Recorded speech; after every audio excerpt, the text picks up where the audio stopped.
पंढरी शेठ फडके हां. हे जी पण बिंजोडची गाडी असेल मुंबई क्षेत्रामध्ये तिला स्वतःच्या घरी 2 नंदी कुठूनही उतरवून पराजित करण्याची ते क्षमता ठेवायचे. आणि आप्पांविषयी बोलायला तेवढं कमी आहे. या शर्यत क्षेत्रामध्ये त्यांच्यासारखा माणूस होणार नाही आणि होऊ शकणार नाही आणि कधी झालाही सुद्धा नाही. त्यांचा पहिल्याला भरपूर साऱ्या अडचणी आल्या आणि आता ज्या अडचणी आल्यात त्यांना आपण सामोरं जायचं. आपला बैल पळायला लागला की मला दुपारी झोपून देत नाही एवढे फोन येतात. मला स्वतःच संयम ठेवायला लागला, कारण की भांडण केल्यानंतर 15 दिवस 1 महिन्याची बैलांना, मालकांना, ड्रायव्हरला सगळ्यांना बंदी येते. जर 2-3 गुलाल पडल्यानंतर जर चांगल्या नंबरातल्या बैलाचे 2-3 गुलाल पडले आणि त्यानंतर काय गुलाल भेटतो त्याचा काय आनंद असतो ते तुला आज माझ्या चेहऱ्यावरनं समजतच असेल. बरोबर मित्रांनो, आणि समोर बघता महेश शेठ पाटील ताराली भिवंडी यांचा भवानी आज गुलाचा मानकरी झाला. दादांकडे थोडीशी माहिती जाणून घेणार आहोत. नमस्कार दादा. नमस्कार दादा, तुमचं नाव सांगा ना. रोहन म्हात्रे. दादा, आज उसळण्याच्या मैदानामध्ये एक चांगलासा गुलाल झाला भवानीचा. जरा माहिती आहे ना कसा काय गुलाला, कोण पहिरा होता? आज तिसकर फॅमिली तिसगाव यांचा शंकर बैल आपल्याला पहिरायला होता आणि त्या बैलाचे मालक आणि आपल्या बैलाचे मालक महेश शेठ पाटील यांचा फोनवर बोलणं झालेला. त्यांनी मला काल फोन केला संध्याकाळी की आपला पहिरा झालेला आहे शंकरशी आणि त्यावेळी बॅनर सोडल्यावर लगेच संध्याकाळी त्यांची गाडी पण जमली आणि आज आमची गाडी पळाली. गाडी होती आम्हाला वाऊंजाची, अर्जुन आणि शंकर सांगून होती.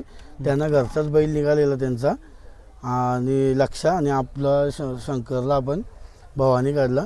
ती गाडी अतिशय सुंदर पळाली आणि गाडी आमची मैत्रीपूर्ण झाली, कारण की गाडी पेंडिंगला होती. त्यामुळे ते 2 नंदी पण फार सुंदर पळाले आणि पेंडिंगच्या निकालामध्ये आम्ही 2 गुलाल पडलेले असताना आज आमचा गुलाल झाला. त्यामुळे आम्ही भरपूर आनंदी आहे. आम्हाला आज आनंद एकदम भरपूर झालेला आहे, कारण की आमचं गुलाल 2 गेल्यानंतर आज आम्ही गुलालात आलो. त्यामुळे आम्ही आनंदीच आहे. दादा, याच्या आधी कधी पळाली का भवानी शंकर? कधी पळाला होता का? आज पहिल्यांदाच पळाला? नाही पळाला बैल. आता आम्ही बैल घाटावरनं आणला त्या दिवशी नाशिकवरनं. आमचे मित्र आहेत दादा, सुमित दादा आणि नितीन दादा आणि सुमित दादा यांच्या नियोजनामध्ये आम्ही बागलवाडीच्या घोड्यामध्ये बैल पाठवलेला. तो बैल पडलेला आपला खिडकालीच्या मैदानला. बरोबर. त्याच्यामुळे मग आता बैल घेऊन आलो. त्या दिवशी आम्ही पहिला आम्हाला होत नव्हता, आम्ही नाशिकचाच बैल घेऊन आलो आणि आपल्या आविदादा पवार आहेत त्यांच्याशी आम्ही जमून गाडी खेळलो. आम्ही गाडी हारलो. मग आपले 30 गाववाले आहेत ते शेठ, त्यांचा महेश शेठला फोन झाला. महेश शेठ मला बोलले, ते पण भरपूर दिवसापासून फोन करत होते, बोलतो जाऊ दे पळू आपण गाडी त्यांच्यामध्ये. मग आमची गाडी पळाली आज. दादा, गुलाब पडल्यानंतर 2-3 गुलाब पडल्यानंतर आपल्याला जो गुलाब भेटतो त्यामध्ये आपण भरपूर आनंद असतो. काय सांगाल आजच्या गुलाबाविषयी?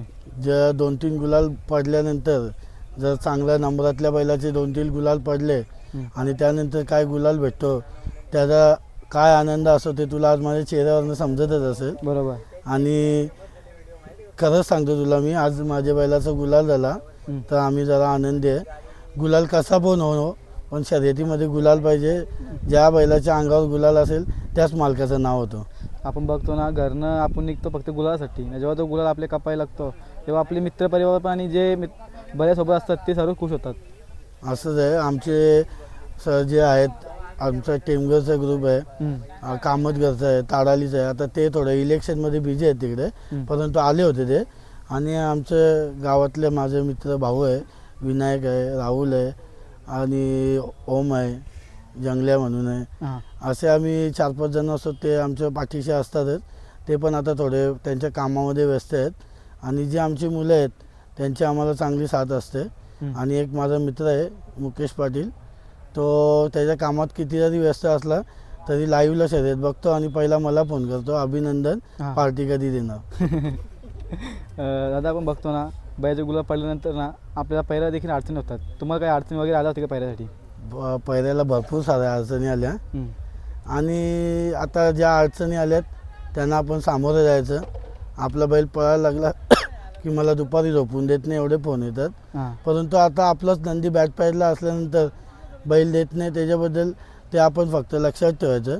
आपला नंदी काय आहे ते त्यांना उत्तर देईल, कारण की वेळ ही प्रत्येकाची येते.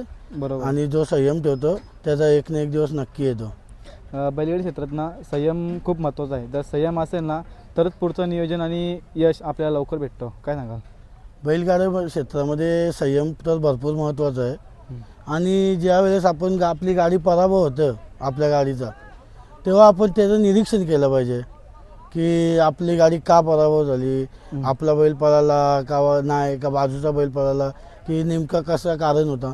आणि त्या जो कारण आपल्याला समजतो त्या कारणाची आपण सुधारणा करून पुन्हा एकदा मैदानात यायचा आणि गुलाल घ्यायचा. तेव्हाच आपण अपयशातनं यश प्राप्त करतो ना, तो आनंद वेगळाच असतो. दादा भवानी पब्लिकने बोलतो ना आतून बोलतो, तुम्हाला काय फरक काय जाणवतो? नक्की कोणत्या गांधी जास्त बोलतो? आता तुम्हाला सांगू, बैल नाशिक भागातनं आम्ही बैल घेतला होता.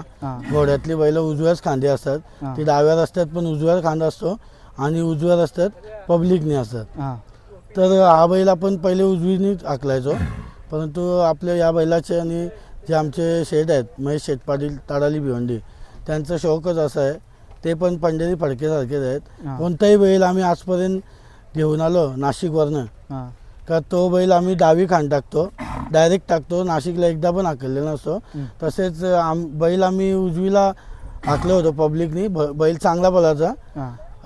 उंबरवेड्याच्या मैदानामध्ये आपली गाडी झाली लवकर आणि महेश शेठचे मित्र आहेत आकाश शेठ राऊत बदलापूरवाले, त्यांची पण गाडी झालेली आमच्यासमोर लवकरच. तर मी महेश शेठ, आमचा बैल डावीनी पब्लिकला हाकायचा विचार होता.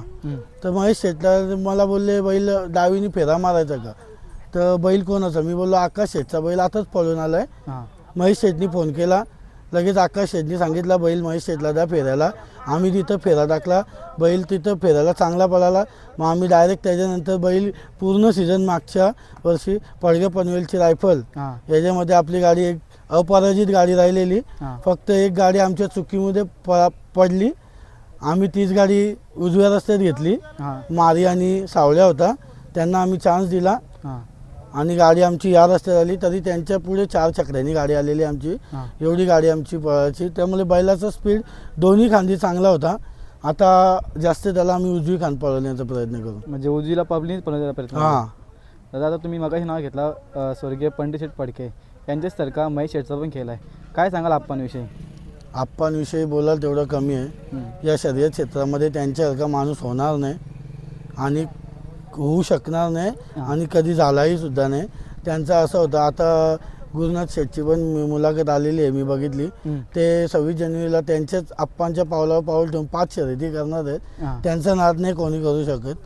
आणि पंढरी शेठ फडके हे जी पण बिंजोरची गाडी असेल मुंबई क्षेत्रामध्ये, तिला स्वतःच्या घरी 2 नंदी कुठूनही उतरवून पराजित करण्याची ते क्षमता ठेवायचे. आणि एकदम हसी खेळीमध्ये आपल्याला हरवलं तरी ते नाचणार नाही, त्यांनी आपल्याला हरवलं तरी काय रागरोष नाही. एकदम संयमी गाडा मालक होते आणि त्यांच्यासारखा गाडा मालक या मुंबईच्या बिंजोरच्या क्षेत्रामध्ये कधीच निर्माण होऊ शकत नाही. आपण बघतो ना आप्पा गेल्यापासून भरपूर गाडा मालक असे बोलतात की फडके शेठ नाही तर शर्तीनं मजा नाही. काय सांगाल तुम्ही? तेच आहे, त्यांचं गाणी पण आलेलं अड्ड्यात पंढरी शेठ नसले तर मजा नाही. ते जेव्हा पण शर्यतीमध्ये यायचे, ज्या मैदानाला येतील तिथे 2-2, 3-3 बिंजोरच्या टॉपच्या गाड्या करायचे. एकदा तर ते पनवेलला त्यांनी 5 गाड्या जमवल्या होत्या. हे काम फक्त मुंबईच्या बिंजोर क्षेत्रामध्ये फक्त पंढरी शेठ फडकेच करू शकतात. आपण बघा त्यांच्याकडे संयम भरपूर होता, कधी चिडचिड नाही काय नाही. तसं संयम प्रत्येक गाडा मालक ठेवतो. काय सांगाल? आता आपल्या जी मुंबई कमिटी आहे ठाणा रायगड पालघर, त्याच्यामध्ये आता पण भरपूर नियम आलेले आहेत. त्याच्यामुळे आता गाडा मालक स्वतःच संयम ठेवायला लागला. कारण की भांडण केल्यानंतर 15 दिवस 1 महिन्याची बैलांना, मालकांना, ड्रायव्हरला सगळ्यांना बंदी येते. त्याच्यामुळे आपाप सर्वांमध्ये संयम यायला लागला आहे. या गोष्टीमुळे मी मुंबई कमिटीचे एकदम आभार मानतो. आणि भरपूर सारे नियम असे लागू झाले या मुंबई कमिटीमुळे. आणि जो संयम आहे, जर बैलगाडी क्षेत्र असं आहे कारण त्याच्यामध्ये मालक नाही पळत, याच्यामध्ये जे 8 पायाचा मला पळतो तो मुका प्राणी आहे. कधी त्याच्या काय होत असेल तो आपल्याला सांगू शकत नाही. मग कोणी अमरपट्टा घेऊन आलेला नाही आहे. गाडी जनावरं पळणार आहेत, मालक नाही पळणार.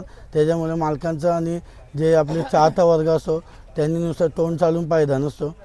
बैल पळाली तर मालकाची इज्जत आहे. आणि हार जीत ही बैलगाडी क्षेत्रामध्ये कधी होईल आणि कधी जिंकाल कधी हाराल हे सांगता येणार नाही. बरोबर. त्याच्यामुळे संयम पाहिजेच. ज्यांना हार सहन होणार नाही त्यांनी बैलगाडी क्षेत्र करायचं नाही. बरोबर. दादा आपण बघतो ना आपल्या दावणीतला हिरा कन्हैया तो आपल्यामधून निघून गेला आहे. कन्हैयाची किती कमी भासते तुम्हाला? भरपूर कमी भासते आम्हाला. कन्हैया होता आणि आमच्या एकदम गोठ्याची शान होता तो. आमचे जेवढे नंदी आहेत त्याच्यामध्ये जे आत्ता जेवढे नंदी आहेत त्यांच्यापेक्षा भरपूर जास्त प्रेम महेश शेटपाटील यांचा कन्हैयावर होता. कन्हैयाला ते आता त्यांनी घर बांधत घेतलं आहे स्वतःला. त्या बंगल्याच्या आधी त्यांनी तिथं कन्हैयाला गोठा बांधलेला आहे. एवढं त्यांचा जीव होता आणि तो आमचं हिरा दावणीचा आम्हाला सोडून गेला. त्याच्यामुळे त्याची भरपूर कमी आम्हाला जाणवते. ती कमी कधी भरून निघणार नाही. परंतु जे नंदी आमच्या दावणीला येतील त्यांच्यावर त्याचा आशीर्वाद लागू दे आम्हाला, हीच आमच्याकडनं त्याच्याकडनं आम्हाला अपेक्षा आहे. दादा तुम्ही इतक्या विजल्याबद्दल खूप खूप आभार आणि आई एकजण हीच प्रार्थना करतो की तुमचं असंच नाव भवानी पुढे करावं आणि इतक्या विजल्याबद्दल खूप खूप धन्यवाद. धन्यवाद तुमचं पण. तुम्ही आमची यूट्यूबच्या मार्फत मुलाखत घेतली आणि आमच्या नंदीला प्रसिद्धी द्याल त्याच्यामुळे आम्ही तुमचे आभार मानतो. धन्यवाद.